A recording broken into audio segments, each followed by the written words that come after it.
Gavin Newsom, because he's the governor of my state. And I'm sitting in a state right now that has the highest gas prices in the United States, continental United States. I just filled up today. I drove 4 hours this morning, and it was almost $6 a gallon. The national price right now is about $3.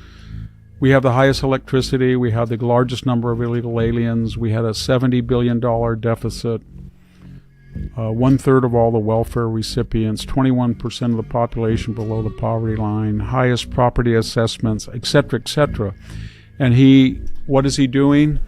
He's pursuing a high-speed rail boondog, $20 billion, not 1 foot of track laid, solar plants, battery plants that blow up, desert solar plants they have to dismantle. It's been a disaster here to live. And that's the part people outside California rarely see. It's not just statistics, it's quality of life collapsing in real time. The daily cost of living, the policies that spark headlines but never deliver results, the massive outflow of residents while dependency skyrockets. It paints the picture of a state that was once the envy of America and is now an experiment in governing gone wrong. And the uncomfortable question that follows is, if this is the track record here, what would happen if those same decisions went nationwide? Because as Victor points out, this isn't a one-term anomaly. It's decades of influence shaping California step by step. And in a moment, we'll explore not only how that leadership has impacted the state, but also what it means for the future direction of the entire country and the political game being played behind the scenes.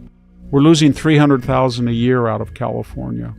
And we're getting about 150,000 of people on Medi-Cal. 40% of every Californian is on Medi-Cal, and 50% of all the births are paid for by the state. 50%.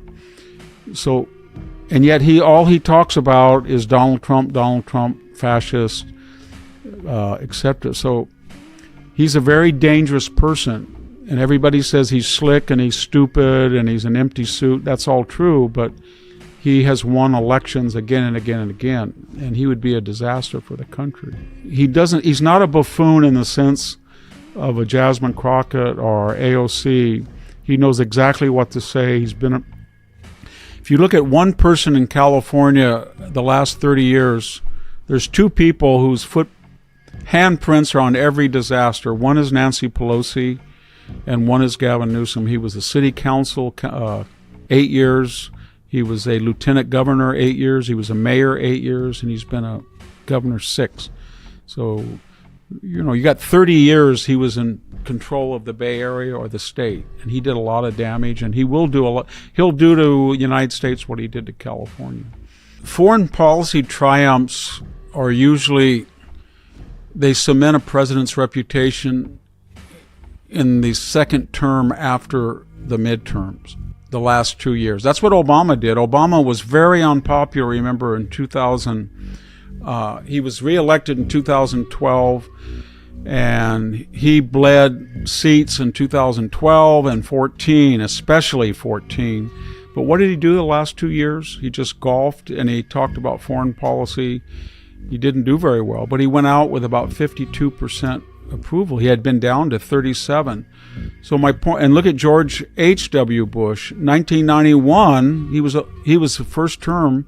He won the Gulf War. It was the 4-day war. His approval ratings were 91%. Everybody said he's a shoo-in. He lost the election a year when he had a mild recession that he ignored, and he said, read my lips, no new taxes. He raised taxes, and Bill Clinton said it was worse than the Great Depression.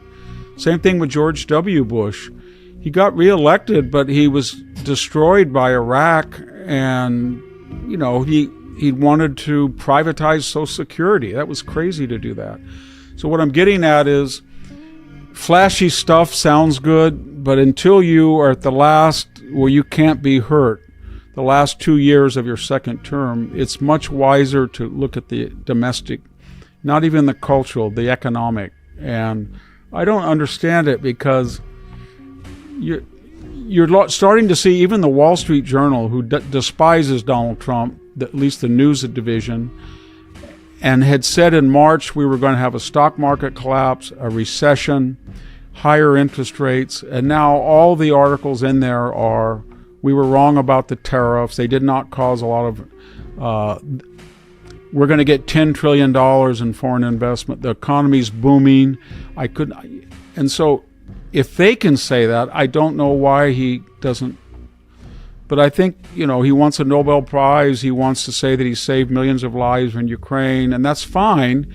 And that will help him, his legacy. But if he doesn't pivot and concentrate on the economy, he's going to lose the House. And if he loses the House, he has about 1 week after they're sworn in, and he'll be impeached, and they will subpoena. They'll have control of the subpoena power. They will subpoena every relative, his children, every associate, and say, did you sell Trump watches? Are you into crypto? And it'll be like Hunter Biden on steroids if they win the House. In this video, Victor Davis Hanson paints a picture that is as shocking as it is revealing. His argument isn't just a partisan critique, it's a warning rooted in decades of observation and first-hand experience. Listening to him, one thing becomes clear. California's decline isn't accidental. It's the result of choices, policies, and political ambitions that ignore economic reality and prioritize optics over outcomes. And what struck me most is his fear that this model could be exported to the entire country. Whether someone agrees with him or not, Hanson forces us to confront the hard truth that leadership matters. Results matter, and ignoring economic fundamentals in favor of flashy narratives carries a price that citizens, not politicians, ultimately pay.